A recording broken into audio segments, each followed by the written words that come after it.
Hey, what's up, good people? Top of the morning, top of the top. It's a Tuesday morning. It's your homie G-Lew from the G-Lew Show. Just thought I'd get on here for a minute. Chop it up with the people. You know what I mean? Because I don't usually do this a lot, but I know I got to start doing more of it. You know what I mean? You know what I mean? Speaking, not like speaking my piece, but just when I hear like a lot of shit going on like this, what's going on right now, and it really ain't shit major, but you know what I mean? I want to drop my 2 cents because, you know, I don't know, man. But what I'm saying is this, like, this is a G-Lew reaction. And ain't no your regular reacting to content or none of the BS. This is some real shit. And this is like I see again right now, a lot of the black and brown shit kind of, it ain't going up because it's what I'm really learning about a lot of this shit is it's just content. And, you know, that's what the people, I think, got to start realizing the difference between really real shit and just content. And being that we're like in a that's what I had to learn. You know, that's why I'm saying I don't speak on a lot of this shit, because I realize that a lot of this shit is just like content, quote unquote, period. You know what I mean? It's just coming from the quote unquote content creators. It ain't even about what's really going on in the streets or none of that no more, because the people that are really in the streets and really doing shit and making shit happen in the streets, you know, ain't on the internet. You know what I mean? And when I say not on the internet, I mean not on the internet, you know what I mean, making content. You know, the internet is, YouTube is for content creators now. And a lot of people have found their lane and their space in this thing called content creating.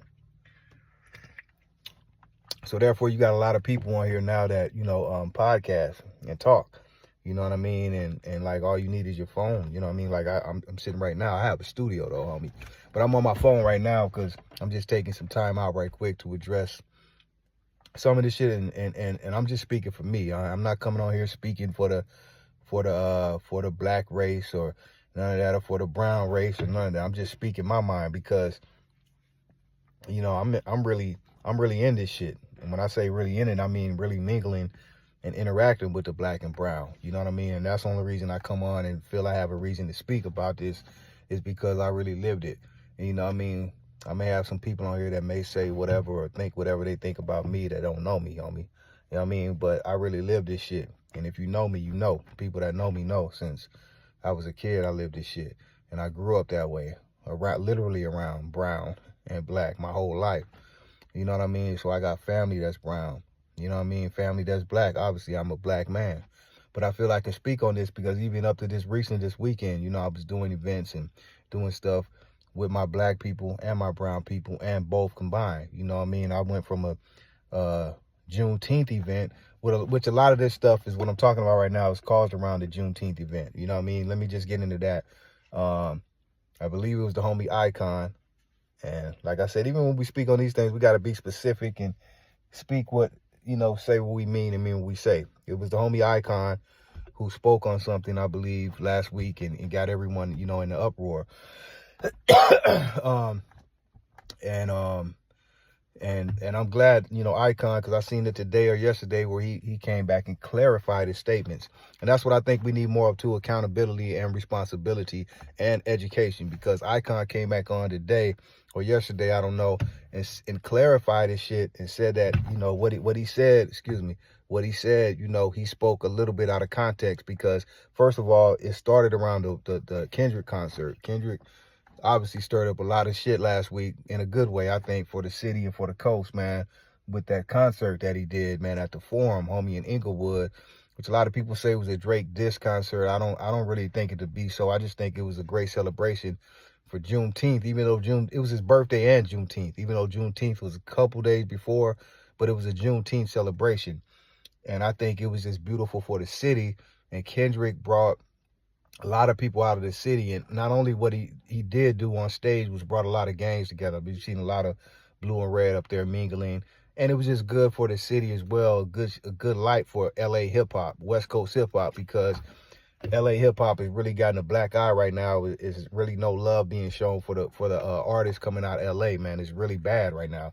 I mean, on a nationwide scale, you know, they just had the double XL freshman cover. You don't see no LA artists on there, you know. And I know it's hard because, you know, even me, I'm a little older. I don't keep up with all the younger artists and, you know, all that, but I'm tapped in and I love what the younger homies are doing. So long story short, Kendrick brought the city out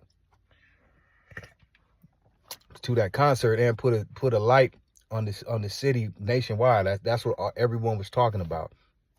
That's world news, you know what I mean, what Kendrick did. So long story short, LA Icon came and spoke out and said there was no representation for brown artists or the Latino culture at that concert.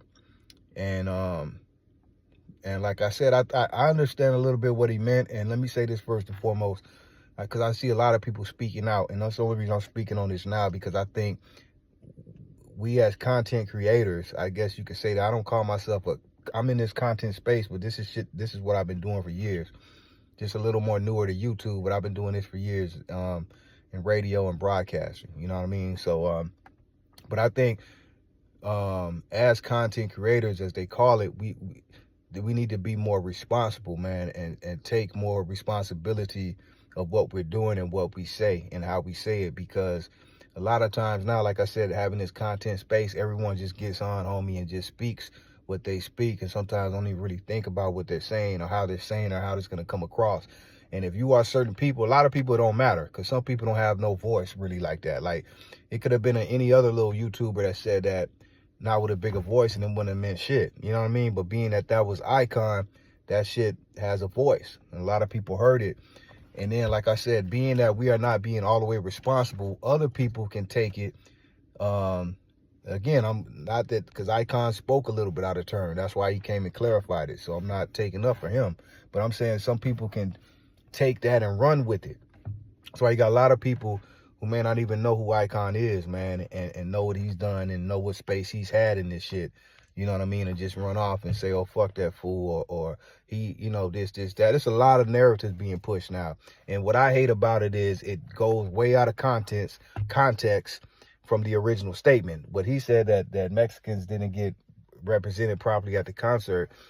And even him really could have worded it more better, because I think what he meant to say is it's a lot of, and I think everyone agrees with this if you live in LA, man, I mean, a lot of the support from rap and the hip hop community, the shows, all that comes mainly from the Latino community. Let's keep it real. If you go to a hip hop concert, I'm sure even at that Kendrick concert, if you looked at the audience, it was probably a lot of Latinos in our audience, more so than ever. You know what I mean? Probably more than blacks. You know, I don't know the numbers, but if you look at most concerts in LA, that's how it is, because let's face the facts, man. The Latinos are the majority of the community in LA. I mean, let's keep it real, homie. And I think too, a lot of times, while there's so much tension in the black and brown community in Los Angeles, where I grew up at, so again, so I can speak from knowledge of this. You know what I mean? Especially nowadays, is everyone's trying to pick their piece of the pie, homie.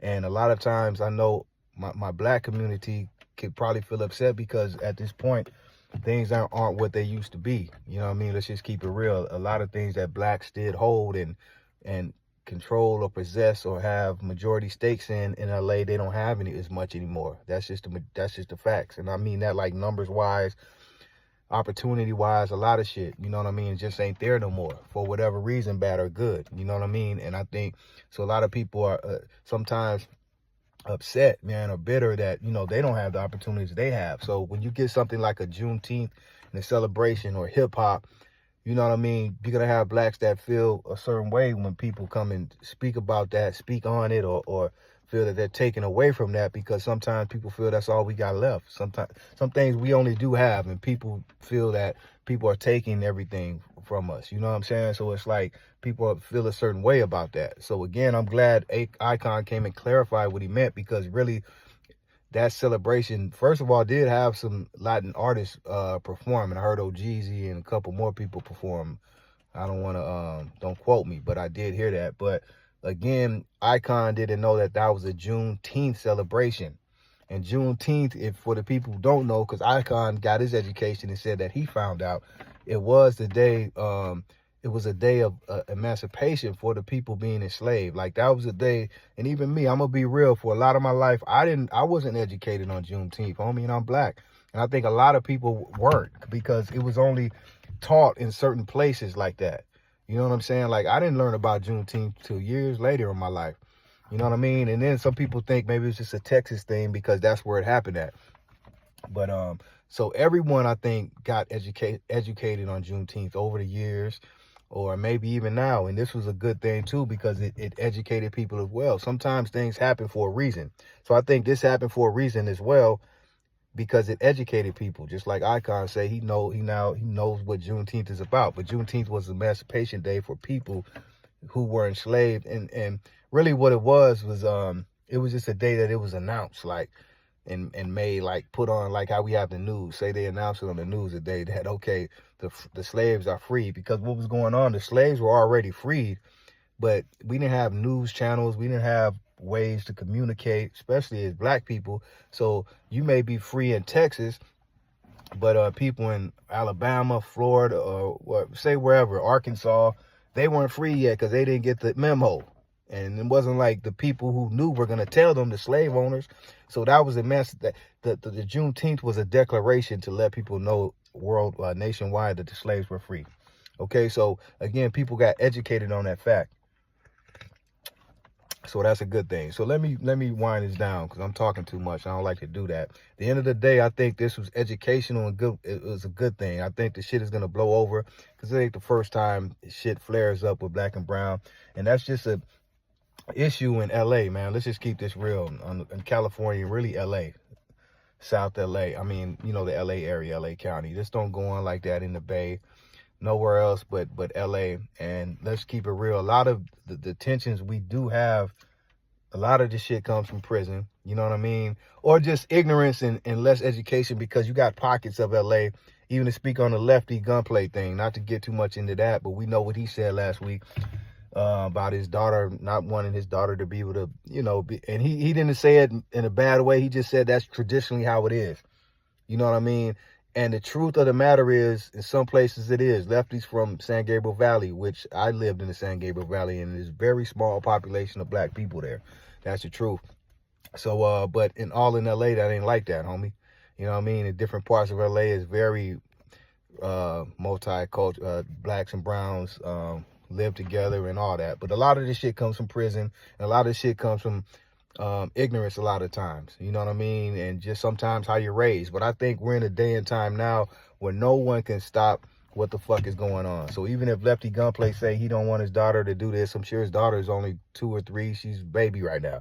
By the time she's 16 or 17 or whatever, which is years later, because we're already experiencing this now, you can't control what the fuck your daughter does. You can maybe want that, but sometimes when you say and do those things and put that out there, they're going to do it just because, you know what I mean? So I don't think at this time anyone can control who their kids date or who they like or dislike, because we are in a multicultural state and place right now. This is America, homie. You know what I mean? It's a melting pot of all different races, man.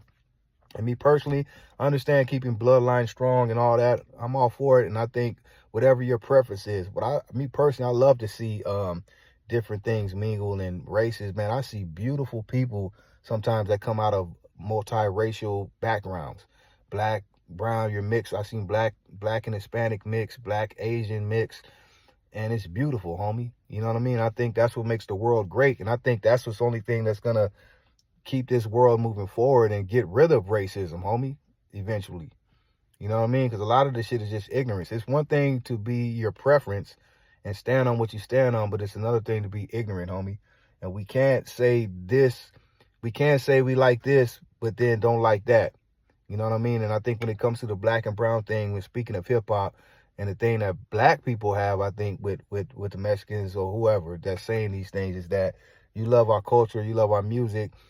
Speaking of someone like Lefty, who does a lot of things that got the grill, all that shit, but you say your daughter can't be with a black person. You know what I mean? That's a little hypocritical. And like I said, again, I don't think you have the power to even say that. You can say that now, but you can't control what your daughter's going to do. I can't control who my daughter dates. So, I mean, me personally, I don't care who it is. As a parent, homie, you should care about the integrity of that person she's dating, homie. Because guess what? It don't have to be a black man. It could be a Mexican man your daughter dates and can do her dirty and fucked up and foul, homie. So it's not about that. It's about the integrity of the person. You should want your daughter or son or whoever just to be with a great person, man, that treats them right. And I think that's what it's all about. So I don't even think no one has the control to dictate that shit anyway. You can't control who your daughter or son or whoever dates, homie. And that's been going on for years and centuries, bro. You know? So at the end of the day, this is America. We got to deal with that, homie. And we got to come to some resolution and understanding. I just think it comes with education and responsibility. You're going to have your older homies and even parents, grandparents that think the way they think. There's nothing we could do about that. That's just like the Supreme and the Congress, where you got these old ass people in the legislative field that keep these old ass laws going. You know what I mean? But eventually they die, homie. And shit is going to change regardless. So I think we need to accept change, but I think we need to do it with education and responsibility. And people need to just start being more responsible with their content. At the end of the day, that's what I think. As content curators, we got to be more responsible. If you have a voice, homie, it's okay to voice your opinion, but know it's going to reach a lot of people, homie, and you got to be ready for what comes with that. Some people are, some people ain't. You know what I mean? You got some people who live off the controversy. And another thing, again, is content creation. So some people know that's going to draw their numbers up. So this shit is a cold, dirty game too, man. You got to know sometimes that people say shit purposely. Look at some of the people, the main people that are in this content space that are very controversial and talk a lot of bullshit. We know who they are. I ain't got to say their names, homie. So if you're a real one with real integrity, which I know some people are, like Icon, I know he's not a racist because Icon has done a lot. I've met him personally. And if you look at his background, what he's done, he's been in hip hop. So he's not one of these new guys that's come into hip hop. You know what I mean? So I know he has a love for hip hop, and I know he got a love for black people, homies. But again, sometimes it's how we say things and what we say. And know, again, we're on a platform. We could talk. We could be talking about a lot of shit behind closed doors just with the homies. But the world's not going to hear that. You know what I mean? When the world hears something, it's going to be magnified. So I just think as content creators, the best thing we could do is learn from our mistakes and be more responsible, homie, and educational. Learn about some shit. If you don't know what it's really about, don't put it out there like that. You know what I mean? Or shit you just know you're not meant to say it and mean to say it. And sometimes shit slips up. Try not to put it out there. Or if you do, be man enough to come back and apologize or clarify it. That's another thing that's fucking us up as a people, homie. Black and brown is pride, homie. As soon as some shit gets said and we unaware of or don't like or whatever, we run with it, homie. And now I see a lot of people, even people I respect, got love for. I see them responding, or what do they say, reacting to some shit like Icon said, homie, and it's way out of hand. Now it even goes out of context to where what he really was saying. He was speaking about the concert, but now once we go to rambling and talking 5 minutes later, you talking about shit that don't even got nothing to do with what he said. And then it gets racial when you're not even knowing you're being racial because you start getting personal and getting in your feelings, homie. You know what I mean? And you start talking about shit that don't even got nothing to do with what he said, and now it goes way left field, homie. And now this stirs up more shit because other people see this shit. Now they react. Or other people see this, and a lot of people be disappointed. I'd be disappointed sometimes listening to some of these people I respect, because I like, damn, homie, we can't get in our feelings all the time. We got to keep this shit factual.